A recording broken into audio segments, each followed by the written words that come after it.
এই 5ই আগস্টের পরেও এখনো যে আমার বাবার ছবি হাতে নিয়ে আমার রাস্তায় দাঁড়িয়ে থাকতে হচ্ছে, এটাই অন্তর্বর্তীকালীন সরকারের সবচেয়ে বড় ব্যর্থতা। আমি যখন র্যাবের গাড়ি দেখি, র্যাব লেখাটা দেখি, তখনই আমার মধ্যে এক ধরনের ঘৃণা কাজ করে। এখন পর্যন্ত সুবিচারের আশ্বাস দেওয়া হয়নি, এখন পর্যন্ত বিচার নিশ্চিত করা হয়নি। শত শত মানুষকে গুম খুনের সাথে জড়িত এই কালো পোশাকধারী হায়েনা বাহিনী এসি গাড়িতে করে নিয়ে আসা হচ্ছে, তাদেরকে এভাবে আরাম আয়েশে করে ক্যান্টনমেন্টের ভিতরে নিরাপত্তা দিয়ে রাখা হয়েছে। এটাই আমরা ধিক্কার জানাই। সর্বোচ্চ পর্যায়ের অপরাধী তারা গুম খুন না, শুধু পিলখানা বিডিআর হত্যাকাণ্ড 16 বছরের অন্যায় অত্যাচারের সাথে জড়িত। তাদেরকে উচিত ছিল আরো ডান্ডা বেরি পরিয়ে নিয়ে আসা। এটা একটা মানুষের জীবনের হিসাব, তার সাথে জড়িত প্রত্যেকটা পরিবারের সদস্যের জীবনের হিসাব। আমরা এতটা বছর ধরে অপেক্ষা করে যাচ্ছি যে এই ফ্যাসিস্ট হাসিনার পতন হলে হয়তো আমরা আমার বাবাকে ফিরে পাবো, কিন্তু এই 5ই আগস্টের পরেও এখনো যে আমার বাবার ছবি হাতে নিয়ে আমার রাস্তায় দাঁড়িয়ে থাকতে হচ্ছে, এটাই অন্তর্বর্তীকালীন সরকারের সবচেয়ে বড় ব্যর্থতা।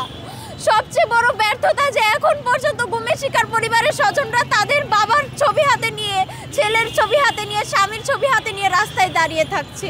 এখন পর্যন্ত সুবিচারের আশ্বাস দেওয়া হয়নি, এখন পর্যন্ত বিচার নিশ্চিত করা হয়নি।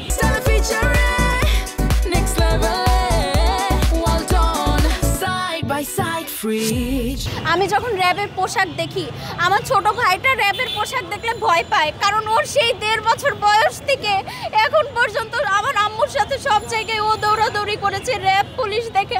ও যখনই র্যাব দেখে বলে আপু বাবাকে ওরা নিয়ে গিয়েছে, তাই না? আমি যখন র্যাবের গাড়ি দেখি, র্যাব লেখাটা দেখি, তখনই আমার মধ্যে এক ধরনের ঘৃণা কাজ করে যে এই বাহিনীটা শত শত মানুষকে গুম করেছে, শত শত মানুষকে নারায়ণগঞ্জের 7 খুনের সাথে জড়িত ছিল এই র্যাব, শত শত মানুষকে গুম খুনের সাথে জড়িত এই কালো পোশাকধারী হায়েনা বাহিনী।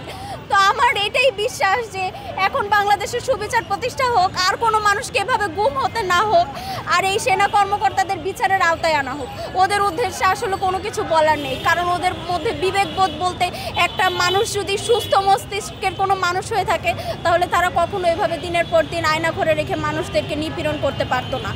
তাদের উপর যে এখনও এইসব আয়েশি মনোভাব পোষণ করা হচ্ছে, এটা ঘোরতর ধিক্কার জানাচ্ছি, বারবার ধিক্কার জানাচ্ছি, কারণ আমরা এটা আশা করি না।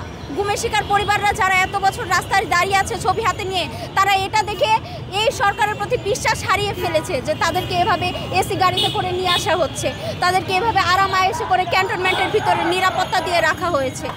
এটাই আমরা ধিক্কার জানাই, এবং এভাবে যেন তাদেরকে আর নিয়ে আসা না হয়, তাদেরকে যেন সাধারণ কয়েদিদের মতো, তারা অপরাধী, সর্বোচ্চ পর্যায়ের অপরাধী তারা গুম খুন না, শুধু পিলখানা বিডিআর হত্যাকাণ্ড 16 বছরের অন্যায় অত্যাচারের সাথে জড়িত। তাদেরকে উচিত ছিল আরও ডান্ডা বেরি পরিয়ে নিয়ে আসা।